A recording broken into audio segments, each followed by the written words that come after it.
Students, आज इस video lecture में हम साइक्लोट्रॉन की कुछ मैथमेटिकल एनालिसिस करेंगे और साइक्लोट्रॉन के लिए कुछ फॉर्मूले हम डेराइव करेंगे। तो स्टूडेंट्स शुरू करते हैं हम अपना आज का वीडियो लेक्चर। तो स्टूडेंट्स, हम पिछले वीडियो लेक्चर्स में साइक्लोट्रॉन की कंस्ट्रक्शन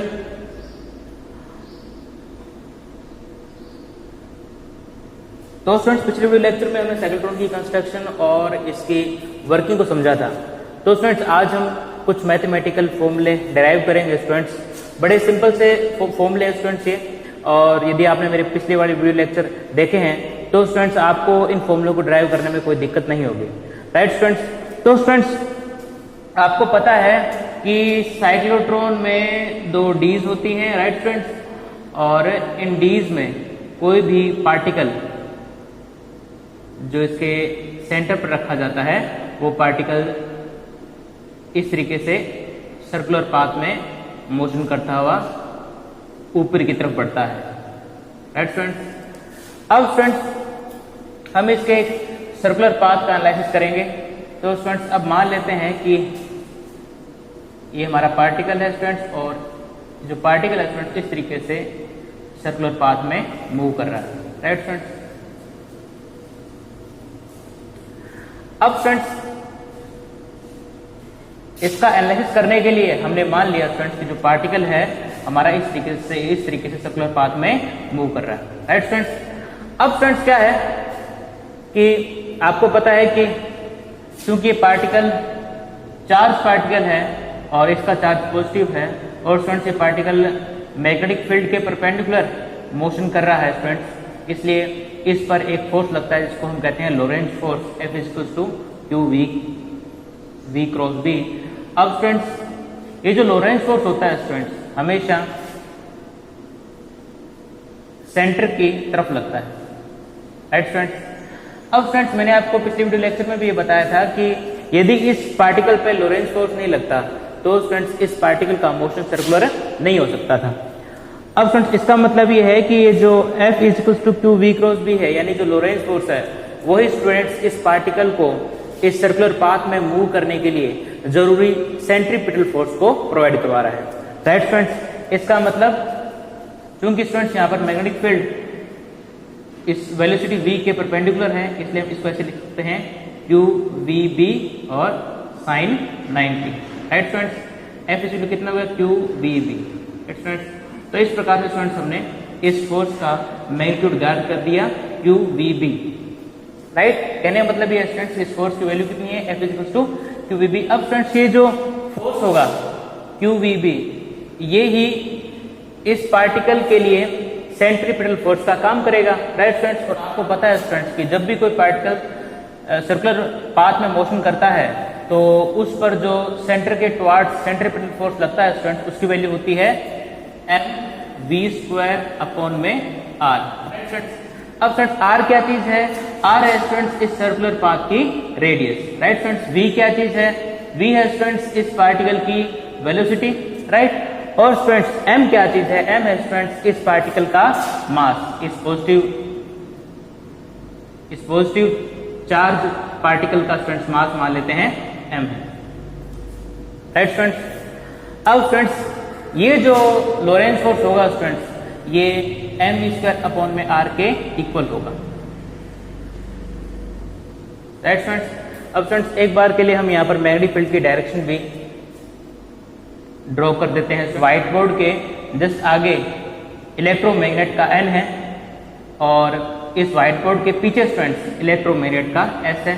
तो स्टूडेंट्स हमको पता है कि जो फोर्स लाइन होगी, जो फील्ड लाइन होगी स्टूडेंट्स वो एन से एस तक मूव करेगी। राइट स्टूडेंट्स, तो इस प्रकार से जो फोर्स लाइन होगी स्टूडेंट्स वो इस व्हाइट बोर्ड के अंदर से गुजरेंगी। तो स्टूडेंट्स और मैग्नेटिक फील्ड को स्टूडेंट्स क्योंकि जो फील्ड लाइन है स्टूडेंट्स इस व्हाइट बोर्ड के अंदर की तरफ गुजरी है, राइट, इसलिए इसको हम इस क्रॉस के द्वारा शो करेंगे। तो स्टूडेंट्स ये जो क्रॉस है ये मैग्नेटिक फील्ड की डायरेक्शन बी को शो करता है। राइट स्टूडेंट्स, अब स्टूडेंट्स क्या है कि v से v कैंसिल हो जाएगा student, q b equals to m b upon में आर। अच्छा, ये क्या स्टूडेंट्स, ये हम centripetal force, centripetal force. Right students, अब स्टूडेंट्स यहाँ से एक फॉर्मूला आता है R equals to mv/qb, right students. अब स्टूडेंट्स ये फॉर्मूला है R equals to mv/qb, students ये इस पाथ की रेडियस को बताता है। तो स्टूडेंट्स जो पाथ की रेडियस है वो पार्टिकल के मास m, उसकी वेलोसिटी v, और उसके बाद में उसके चार्ज q और मैग्नेटिक फील्ड b के स्टूडेंट्स क्या होता है, डिपेंडेंट होता है। तो स्टूडेंट्स आप देख सकते हो यहाँ पर कि जो रेडियस है वो मास के प्रोपोर्शनल है, राइट, और जो रेडियस है स्टूडेंट्स वो v के प्रोपोर्शनल है, जो रेडियस है स्टूडेंट्स वो चार्ज के इनवर्सली प्रोपोर्शनल है, और स्टूडेंट्स मैग्नेटिक फील्ड के भी इनवर्सली प्रोपोर्शनल है। तो स्टूडेंट्स इस प्रकार से ये जो फॉर्मूला है स्टूडेंट्स ये R की अलग अलग प्रकार के जो आप कह सकते हो कि जो पैरामीटर्स है, राइट, उन पर डिपेंडेंसी को शो करता है। तो राइट स्टूडेंट्स इस प्रकार से हमने इस फॉर्मूले की सहायता से कोई भी चार्ज पार्टिकल जो कि साइक्लोट्रॉन में मूव कर रहा है उसकी रेडियस को हम ज्ञात कर सकते हैं। अब फ्रेंड्स खास बात यह है कि ये जो रेडियस होगी वो एनर्जी के साथ किस तरीके से चेंज होगी उसको ज्ञात करने के लिए स्टूडेंट्स हम क्या करेंगे कि इस फॉर्मूले की सहायता लेंगे। स्टूडेंट्स इसको मैं ऐसे कर सकते हैं स्टूडेंट, देखो एम वी और यहाँ पे होगा स्टूडेंट्स क्यू बी और ये जाएगा इस तरफ यानी कि आर, वी का मान हो गया students Q B R, right, और यहाँ पर में कितना आ गया एम। अब स्टूडेंट्स आपको पता है कि इस पार्टिकल की काइनेटिक एनर्जी हो जाएगी students E equals to half M V square. Students आपको ये बात ध्यान में रखनी है स्टूडेंट्स की जो मैग्नेटिक फील्ड होता है, राइट स्टूडेंट्स, वो कभी भी किसी पार्टिकल को एक्सलेट नहीं कर सकता, राइट, उसकी डायरेक्शन जरूर चेंज कर सकता है, राइट। यानी कहने का मतलब ये स्टूडेंट्स की जो मैग्नेटिक फील्ड है वो किसी भी चार्ज पार्टिकल पर वर्क नहीं कर सकता, क्योंकि स्टूडेंट्स इस पर लगने वाला यानी कि इस चार्ज पार्टिकल पर लगने वाला जो लोरेंट्ज फोर्स होता है स्टूडेंट्स वो हमेशा इसके डिस्प्लेसमेंट के परपेंडिकुलर होता है, राइट। पार्टिकल डिस्प्लेस हो रहा है स्टूडेंट्स इस तरफ, राइट, और जो लोरेंट्ज फोर्स लग रहा है स्टूडेंट्स इस तरफ, और इन दोनों के बीच में से एंगल बनता है स्टूडेंट्स 90 डिग्री, और इस कारण से स्टूडेंट्स 90 डिग्री एंगल बनने के कारण इस मैग्नेटिक फील्ड के द्वारा, राइट, या फिर कह सकते हो कि इस लोरेंट्ज फोर्स के द्वारा इस चार्ज पार्टिकल पर किया गया कार्य कितना हो जाएगा students, F equal to, right, dw, ये वर्क है students, W equals to dw equals to F dot ds, और इनके बीच में एंगल कितना हो गया स्टूडेंट्स 90 डिग्री। तो स्टूडेंट इस कारण से जो वर्क डन होगा स्टूडेंट्स वो भी क्या होगा, 0 होगा। इसलिए स्टूडेंट्स ये जो लोरेंट्ज फोर्स है ये केवल और केवल इस पार्टिकल की डायरेक्शन को चेंज कर सकता है, राइट, लेकिन इसको एक्सलेट नहीं कर सकता। तो स्टूडेंट्स अब मान लेते हैं स्टूडेंट्स कि इस पार्टिकल की वेलोसिटी v है, राइट, और इस कारण से स्टूडेंट्स उसकी एनर्जी होगी E equals to half M V square, right students. अब स्टूडेंट्स यहां पर जो स्टूडेंट्स v आ रहा है ये वाला, इसमें हम स्टूडेंट्स ये वैल्यू रख लेंगे Q B R, और ये स्टूडेंट्स हमारा हो गया m, राइट स्टूडेंट्स। E की वैल्यू आ गई students 1/2 half U square B square R square M square, right students. अब M से M कैंसिल हो जाएगा स्टूडेंट्स, तो E इक्वल्स होगा half U square B square R square और M, राइट स्टूडेंट्स। अब स्टूडेंट्स ये फॉर्मूला एक ऐसा फॉर्मूला है स्टूडेंट्स जो कि एनर्जी और रेडियस में रिलेशन को बताता है। तो स्टूडेंट्स आप इस फॉर्मूले की सहायता से देख सकते हो, क्या देख सकते हो कि स्टूडेंट्स देखो यदि आप मैग्नेटिक फील्ड B, ठीक है, और चार्ज Q और पार्टिकल का मास m, राइट स्टूडेंट्स, ये फिक्स रख सकते हो, क्योंकि स्टूडेंट्स ये जो B है ये अपने पहले से डिफाइन कर लिया, और स्टूडेंट जो चार्ज होगा उसका कुछ Q भी होगा यानी चार्ज भी होगा। अब स्टूडेंट इसमें क्या है कि जो पार्टिकल है हमारा उसके लिए स्टूडेंट्स हमने मैग्नेटिक फील्ड B फिक्स कर लिया, और इस पार्टिकल का स्टूडेंट्स कुछ चार्ज भी होगा जिसको हमने मान लिया Q, और इसका मास स्टूडेंट्स मान लिया m। अब स्टूडेंट्स ये जो क्वांटिटी है ये फिक्स रहेगी, राइट, जब तक पार्टिकल मतलब कि जब पार्टिकल इस साइक्लोट्रॉन के अंदर मूव करता रहेगा तब तक के लिए स्टूडेंट्स ये Q B और M ये इसमें फिक्स रहेगी, राइट। और स्टूडेंट्स आपको पता है कि पार्टिकल तो वही है, क्योंकि जो साइक्लोट्रॉन में स्टूडेंट्स ये लगातार जब मूव कर रहा है पार्टिकल में तो कोई चेंज नहीं हुआ। अब पार्टिकल में जब कोई चेंज नहीं होगा तो न तो उसका Q चेंज होगा न उसका M चेंज होगा, और स्टूडेंट्स मैग्नेटिक फील्ड सेम का सेम है, मैग्नेटिक फील्ड अपने चेंज नहीं करते। तो स्टूडेंट्स ये जो R है राइट, यही वेरी हो रहा है किसके साथ है, एनर्जी के साथ राइट। तो स्टूडेंट्स यहाँ पे आप देख सकते हो E is proportional to R square, और स्टूडेंट्स आप इसको ऐसा कह सकते हो R is proportional to under the root E। अब स्टूडेंट्स ये जो फॉर्मूला है ये शो करता है कि जैसे जैसे स्टूडेंट्स एनर्जी बढ़ेगी पार्टिकल की, वैसे स्टूडेंट्स रेडियस भी बढ़ती जाएगी। तो स्टूडेंट्स इस कारण से जो पार्टिकल होगा स्टूडेंट्स ये जब जब अपना सर्कुलर पाथ को कवर करेगा राइट, और जब स्टूडेंट्स ये इन डीज के बीच के गैप को पार करेगा और इन गैप के बीच में एक्सलेट होगा राइट स्टूडेंट्स। क्यों? क्योंकि आपको पता है कि इस गैप में इलेक्ट्रिक फील्ड लगा हुआ है इस वोल्टेज के कारण, और स्टूडेंट्स इस इलेक्ट्रिक फील्ड के कारण इस चार्ज पार्टिकल पर फोर्स लगेगा और इस कारण से स्टूडेंट्स ये एक्सलेट होगा। तो स्टूडेंट्स इस दौरान ये कुछ एनर्जी को गेन करेगा राइट, और इस एनर्जी को गेन करने से उसकी बीम में बढ़ोतरी हो जाएगी राइट स्टूडेंट्स, और उसकी काइनेटिक एनर्जी में क्या हो जाएगी, बढ़ोतरी हो जाएगी। तो स्टूडेंट्स जब पार्टिकल इस गैप को पार करेगा और इस गैप को पार करेगा तब उसकी एनर्जी स्टूडेंट्स लगातार बढ़ती जाएगी राइट, और जिस कारण पार्टिकल की जो रेडियस होगी स्टूडेंट्स लगातार वो भी क्या होती जाएगी स्टूडेंट्स, लगातार बढ़ती जाएगी। आप देख सकते हो स्टूडेंट्स की जो रेडियस है वो लगातार क्या हो रही है स्टूडेंट्स, बढ़ रही है राइट स्टूडेंट्स। तो स्टूडेंट्स इस प्रकार से आपने इस फॉर्मूले की सहायता से क्या देखा कि जो रेडियस है वो एनर्जी पर डिपेंड करती है राइट स्टूडेंट्स, और एनर्जी के प्रोपोर्शनल होती है स्टूडेंट्स। जैसे आप एनर्जी बढ़ाओगे वैसे वैसे रेडियस भी बढ़ती जाएगी। अब स्टूडेंट्स इसको आप इस तरीके से भी लिख सकते हो, यदि आप इसमें चेंज ज्ञात करना चाहो तो स्टूडेंट्स ये इस तरीके से ज्ञात कर सकते हो, DE proportional to 2R dr right students. तो आप इसको ऐसे लिख सकते हो, ये जो 2 है स्टूडेंट्स ये भी इस जो हमने प्रोपोर्शनल सिंबल लिखा है स्टूडेंट्स इसमें इंक्लूड किया जा सकता है। तो DE proportional to R dr right, तो dr अपॉन में DE is proportional to R dr 1/r right students. अब स्टूडेंट्स ये जो फॉर्मूला है ये चेंज को शो कर रहा है स्टूडेंट्स, ये कह रहा है स्टूडेंट्स की जो रेडियस है उसमें एनर्जी के विद रिस्पेक्ट कितना चेंज होगा उसको शो कर रहा है स्टूडेंट्स। और स्टूडेंट्स इस फॉर्मूले की सहायता से आप देख सकते हो कि रेडियस में विद रिस्पेक्ट टू एनर्जी जो चेंज हो रहा है वो इनवर्सली प्रोपोर्शनल टू R है राइट स्टूडेंट्स। इसका मतलब स्टूडेंट्स क्या है कि जैसे स्टूडेंट्स रेडियस बढ़ेगी राइट, जैसे से रेडियस बढ़ेगी वैसे स्टूडेंट्स इसमें जो एनर्जी के विद रिस्पेक्ट जो रेडियस में चेंज है स्टूडेंट्स राइट, यानी कह सकते हो आप एनर्जी के विद रिस्पेक्ट जो रेडियस में चेंज है स्टूडेंट्स, क्योंकि जैसे R बढ़ेगी वैसे वैसे क्या होता जाएगा स्टूडेंट्स, ये कम होता जाएगा राइट। कि अब मान लेते हैं स्टूडेंट्स जो पार्टिकल है वो यहां पर पहुंच गया राइट स्टूडेंट्स। अब स्टूडेंट्स जब पार्टिकल और अधिक इससे दूर जाएगा, क्यों? क्योंकि स्टूडेंट जैसे ही पार्टिकल इन डीज को पार करेगा वैसे स्टूडेंट्स और ज्यादा एनर्जी ग्रहण करेगा राइट स्टूडेंट्स। अब स्टूडेंट जैसे ही इससे पार जाएगा तो स्टूडेंट्स इसका जो रेडियस होगा स्टूडेंट्स तो क्या होगा स्टूडेंट्स, पहले की तुलना में और ज्यादा बढ़ जाएगा।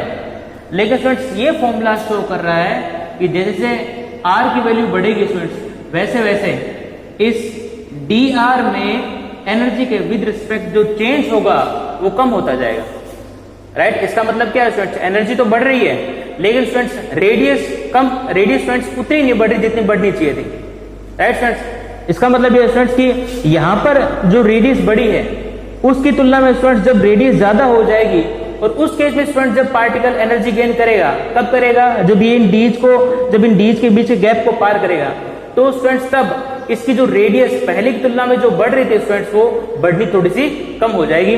तो स्टूडेंट्स इसके कारण इसका जो पाथ किस तरीके से हो जाएगा, देखो आप ये एनर्जी इसकी कम थी स्टूडेंट्स पहले और रेडियस भी कम थी स्टूडेंट्स। अब स्टूडेंट्स क्या होगा, धीमे धीमे रेडियस बढ़ने लगी। अब स्टूडेंट जैसे धीमे धीमे रेडियस की बढ़ेगी वैसे स्टूडेंट्स एनर्जी के विद रिस्पेक्ट रेडियस में चेंज कम होना शुरू हो जाएगा। देखो आप बढ़ेगा तो सही स्टूडेंट्स लेकिन कम बढ़ेगा। अब देखो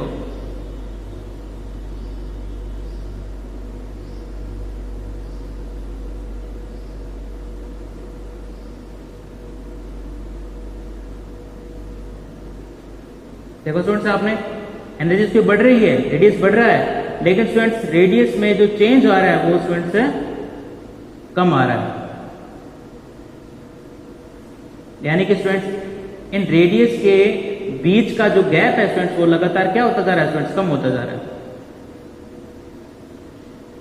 राइट स्टूडेंट्स, तो इस प्रकार स्टूडेंट्स आपने देखा कि पार्टिकल स्टूडेंट्स इस तरीके से मूव करेगा। राइट, पार्टिकल की रेडियस बढ़ेगी, वैसे स्टूडेंट्स जब ये डी को क्रॉस करेगा और जब इसको एनर्जी मिलेगी तो स्टूडेंट्स इसकी जो रेडियस पहले जो ज्यादा बढ़ रही थी स्टूडेंट्स वो धीमे धीमे क्या होती जाएगी स्टूडेंट्स, कम होती जाएगी। राइट, यानी कि इसकी रेडियस में बढ़ने की दर है स्टूडेंट्स वो धीमे धीमे क्या होती जाएगी, कम होती जाएगी। और इस कारण से स्टूडेंट्स जो हमारे सर्कुलर पाथ होंगे, जैसे पार्टिकल दूर जाएगा वैसे वैसे स्टूडेंट्स एक दूसरे के बिल्कुल पास पास आते जाएंगे। तो स्टूडेंट्स हमें यहाँ पे हमने देखा, इस फॉर्मूले के साथ हमने देखा स्टूडेंट्स कि पार्टिकल किस तरीके से साइक्लोट्रॉन में मूव करता है। राइट, और उसका पाथ किस टाइप से होगा।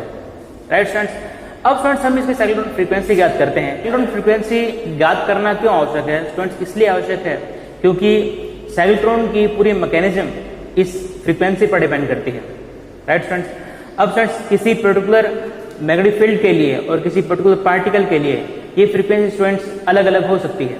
राइट, इसका मतलब ये स्टूडेंट्स यदि आप किसी पार्टिकल को साइक्लोट्रॉन में एक्सीलरेट करना चाहते हो तो स्टूडेंट्स सबसे पहले आपको वो साइक्लोट्रॉन फ्रीक्वेंसी ज्ञात करनी पड़ेगी या फिर वो रेजोनेंस फ्रीक्वेंसी ज्ञात करनी पड़ेगी। उसके बाद में क्या करना स्टूडेंट्स, उसके बाद में क्या करना पड़ेगा स्टूडेंट्स, आपको जो साइक्लोट्रॉन की डीज है स्टूडेंट्स, और जहां पे वो साइक्लोट्रॉन डीज पता है स्टूडेंट्स वो इलेक्ट्रोड होती है, और स्टूडेंट्स साइक्लोट्रॉन की डीज को हम किसी ऐसी सोर्स के द्वारा जोड़ते हैं। अब स्टूडेंट्स उस एसी सोर्स की जो फ्रीक्वेंसी होगी स्टूडेंट्स वो आपको साइक्लोट्रॉन फ्रीक्वेंसी के इक्वल रखनी पड़ेगी। राइट, और स्टूडेंट जो साइक्लोट्रॉन फ्रीक्वेंसी है वो मैंने आपको जैसे बताया कि वो पार्टिकल टू पार्टिकल वेरी करती है। राइट, ये पार्टिकल के Q/m यानी कि स्पेसिफिक चार्ज पर डिपेंड करती है और मैग्नेटिक फील्ड पर भी डिपेंड करती है। तो स्टूडेंट्स यदि आप मैग्नेटिक फील्ड को कांस्टेंट मान लें, राइट, तो स्टूडेंट्स अलग अलग पार्टिकल्स के लिए, क्योंकि स्टूडेंट्स अलग अलग पार्टिकल होंगे तो उनका Q/m भी अलग होगा, तो स्टूडेंट्स अलग अलग पार्टिकल के लिए जो साइक्लोट्रॉन फ्रीक्वेंसी होगी स्टूडेंट्स वो भी अलग अलग होगी। तो स्टूडेंट्स आइए इस फॉर्मूले को ड्राइव करते हैं, साइक्लोट्रॉन फ्रीक्वेंसी को ड्राइव करते हैं। तो स्टूडेंट्स हमने स्टूडेंट्स ये चीज ज्ञात कर ली। राइट, अब स्टूडेंट्स मैंने आपको स्टूडेंट्स एक चीज बताई थी कि जो पार्टिकल होता है स्टूडेंट्स साइक्लोट्रॉन में जब मूव करता है तो स्टूडेंट्स वो T/2 के लिए इस डी में रहता है, तो T/2 के लिए इस डी में भी रहता है। राइट स्टूडेंट्स, अब स्टूडेंट्स मान लेते हैं स्टूडेंट्स कि साइक्लोट्रॉन में पार्टिकल इस तरीके से सेमी सर्कुलर पाथ में मूव करता हुआ यहां तक पहुंचता है, और स्टूडेंट्स इस सेमी सर्कुलर पाथ की रेडियस मान लेते हैं हम r। पार्टिकल का पाथ किस तरीके से स्टूडेंट, सेमी सर्कुलर। राइट, और इसकी रेडियस कितनी रखी है स्टूडेंट हमने, r। तो स्टूडेंट्स इस r रेडियस के सेमी सर्कुलर पाथ की लेंथ कितनी हो जाएगी स्टूडेंट्स, पाई r, यानी ये लेंथ कितनी हो जाएगी स्टूडेंट्स, पाई r। और स्टूडेंट्स इस कंडीशन में हम मान लेते हैं कि जब पार्टिकल यहां से यहां तक मूव कर रहा है तो उसकी स्पीड स्टूडेंट्स v है। तो स्टूडेंट्स पार्टिकल को इस लेंथ को कवर करने में कितना टाइम लगेगा स्टूडेंट्स, T = पाई r अपॉन में v। राइट, हमको पता है स्टूडेंट्स टाइम क्या होता है, डिस्टेंस अपॉन में वेलोसिटी। ये डिस्टेंस है स्टूडेंट्स पाई r और v स्टूडेंट्स यहां पर वेलोसिटी। अब स्टूडेंट्स यदि इन डीज पर लगाए गए एसी सोर्स की फ्रीक्वेंसी f है और यदि इस सोर्स की फ्रीक्वेंसी के कारण जो टाइम पीरियड है स्टूडेंट्स वो t है, तो स्टूडेंट जो पार्टिकल होगा वो T/2 समय के लिए स्टूडेंट्स इस d में रहेगा, तो T/2 समय के लिए स्टूडेंट्स इस t में भी रहेगा। राइट, तो स्टूडेंट्स पार्टिकल यहां से यहां तक कितना में है, T/2 समय के लिए।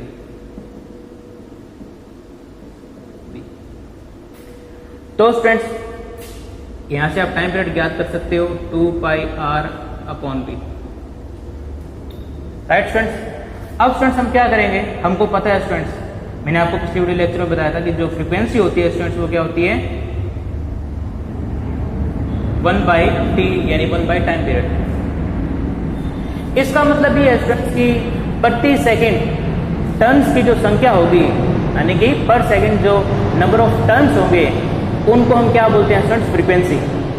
राइट स्टूडेंट्स, तो फ्रीक्वेंसी हमने याद कर ली स्टूडेंट्स, इस फॉर्मूले के साथ हम फ्रीक्वेंसी याद कर लेंगे स्टूडेंट्स, F = 1/t और t की वैल्यू हमने याद कर ली स्टूडेंट्स। t क्या चीज है स्टूडेंट्स, यहाँ पर t है स्टूडेंट्स एक टर्न को पूरा करने में लगा समय। राइट स्टूडेंट्स, अब स्टूडेंट्स हमने ये मान लिया कि आपको पता है स्टूडेंट्स कि पार्टिकल स्टूडेंट्स यहाँ से और वापस यहाँ तक आने में t सेकंड लेता है। राइट स्टूडेंट्स, और स्टूडेंट ये जो t सेकंड होगा स्टूडेंट्स ये जो हमारी AC जो फ्रीक्वेंसी लगा रखी है स्टूडेंट्स उसके टाइम पीरियड के इक्वल होगा। राइट, तो स्टूडेंट्स t/2 समय के लिए इसमें रहेगा, तो t/2 समय के लिए यहाँ से यहाँ तक यानी कि t/2 समय के लिए स्टूडेंट्स इसमें रहेगा, तो t/2 समय के लिए स्टूडेंट्स इसमें रहेगा। अब स्टूडेंट्स हम इस डेरिवेशन को स्टूडेंट्स डेरिवेशन के लिए हम स्टूडेंट्स मान लेते हैं कि ये जो गैप है स्टूडेंट्स हमारा बहुत कम है, यानी इस गैप के जो डिस्टेंस है स्टूडेंट्स, ये जो गैप की जो डिस्टेंस आ रही है स्टूडेंट्स वो हमारे इस पाथ लेंथ को प्रभावित नहीं कर रही, हम ये मान लेते हैं स्टूडेंट्स। क्यों? क्योंकि स्टूडेंट्स ये जो डिस्टेंस है वो बहुत कम है। राइट, और इस कारण स्टूडेंट्स यदि आप इस लेंथ में यदि आप ये लेंथ भी इंक्लूड करते हो लगभग जो लेंथ होगी वो πr की इक्वल ही रहेगी। राइट स्टूडेंट्स, और यदि आप इस लेंथ में यदि आप ये लेंथ भी इंक्लूड करते हो तो भी स्टूडेंट्स तो लेंथ होगी वो भी लगभग πr के इक्वल ही रहेगी। तो स्टूडेंट्स अब आप इस फॉर्मूले की सहायता से फ्रीक्वेंसी ऑब्टेन कर सकते हो 1/t 2πr और स्टूडेंट्स यहाँ पे हो गया चला गया v। राइट स्टूडेंट्स, अब स्टूडेंट्स जो v है उसकी वैल्यू स्टूडेंट्स v की वैल्यू रख दो स्टूडेंट्स, चाहे r की वैल्यू रख दो, दोनों की बात एक है स्टूडेंट्स। हम क्या करेंगे स्टूडेंट्स, क्योंकि r की वैल्यू हमने पहले से ऊपर ऑब्टेन कर रखी है स्टूडेंट्स, तो हम क्या करेंगे इस फॉर्मूले में r की वैल्यू रख देंगे। आप चाहो तो स्टूडेंट्स यहाँ पर v की वैल्यू भी रख सकते हो, इस फॉर्मूले से v की वैल्यू निकाल के आप इसमें भी रख सकते हो, आंसर सेम आएगा। r की वैल्यू क्या है स्टूडेंट्स यहाँ पर mv और अपॉन में qb। अब qb स्टूडेंट्स ऊपर जाएगा 2π और mv v से v कैंसिल हो जाएगा स्टूडेंट्स, तो qb अपॉन में 2πm। तो स्टूडेंट्स इस प्रकार से हमने इस पार्टिकल की फ्रीक्वेंसी निकाली कितनी F = qb upon 2πm। Students इस फ्रीक्वेंसी को हम बोलते हैं साइक्लोट्रॉन फ्रीक्वेंसी। क्या बोलते हैं इसको हमें? साइक्लोट्रॉन फ्रीक्वेंसी, या इसको बोलते हैं स्टूडेंट रेजोनेंस फ्रीक्वेंसी।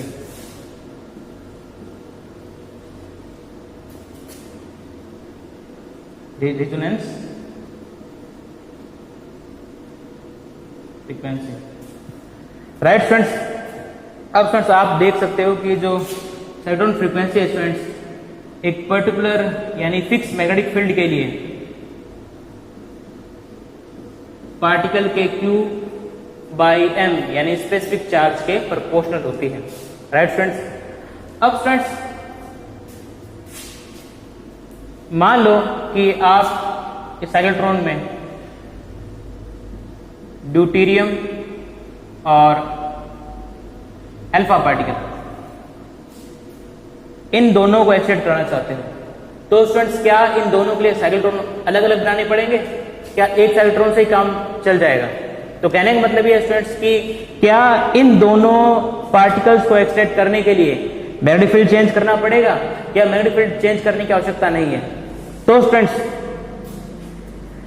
ये दोनों पार्टिकल स्टूडेंट्स एक ही साइक्लोट्रॉन में एक ही मैग्नेटिक फील्ड के द्वारा एक्साइट किए जा सकते हैं। कैसे स्टूडेंट्स और क्यों? क्योंकि स्टूडेंट्स इन दोनों पार्टिकल्स के लिए Q/m यानी स्पेसिफिक चार्ज की वैल्यू स्टूडेंट्स सेम है। कैसे ज्ञात करेंगे स्टूडेंट्स हम? अब स्टूडेंट जो स्पेसिफिक चार्ज होता है वो डिपेंड करता है स्टूडेंट्स मास नंबर और नंबर ऑफ प्रोटॉन्स। किस पे? मास नंबर और नंबर ऑफ प्रोटॉन्स। अब स्टूडेंट्स मास नंबर कितना है हमारा 2 और प्रोटॉन की नंबर ऑफ प्रोटॉन्स कितने हैं स्टूडेंट्स 1, तो कितना होगा इसका 1/2। ठीक इसी प्रकार से स्टूडेंट्स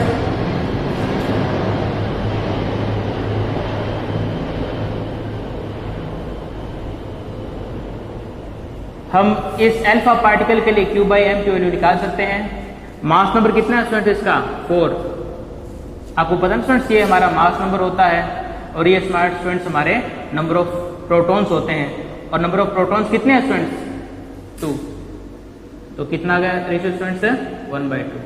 तो स्टूडेंट्स आप देख सकते हो कि दोनों ही Q/m इक्वल है, ये भी हाफ है और ये भी हाफ है। अब स्टूडेंट्स यदि आप इस प्रोपोर्शनल के सिंबल को हटाओगे तो स्टूडेंट्स एक कांस्टेंट क्वांटिटी इसकी जगह आपको इंक्लूड करनी पड़ेगी, राइट स्टूडेंट्स। अब स्टूडेंट्स उस कांस्टेंट क्वांटिटी की वैल्यू स्टूडेंट्स इसके लिए और इसके लिए क्या होगी स्टूडेंट्स इक्वल होगी। तो आप ये कह सकते हो स्टूडेंट्स, क्योंकि स्टूडेंट्स वो जो कांस्टेंट क्वांटिटी है वो इसके लिए भी उतनी है जितनी इसके लिए है, तो स्टूडेंट्स Q/m की जो वैल्यू आप निकालोगे स्टूडेंट्स वो दोनों पार्टिकल्स के लिए ही, या फिर आप कह सकते हो दोनों ही न्यूक्लियस के लिए, चाहे वो ड्यूट्रॉन हो चाहे वो हीलियम का न्यूक्लियस हो या हीलियम के न्यूक्लियस हो, स्टूडेंट्स अपने अल्फा पार्टिकल भी बोलते हैं, राइट, यानी कि दोनों पार्टिकल्स के लिए भी सेम रहेगा। तो स्टूडेंट्स इस प्रकार से आज के वीडियो लेक्चर में हमने साइक्लोट्रॉन फ्रीक्वेंसी के बारे में जाना।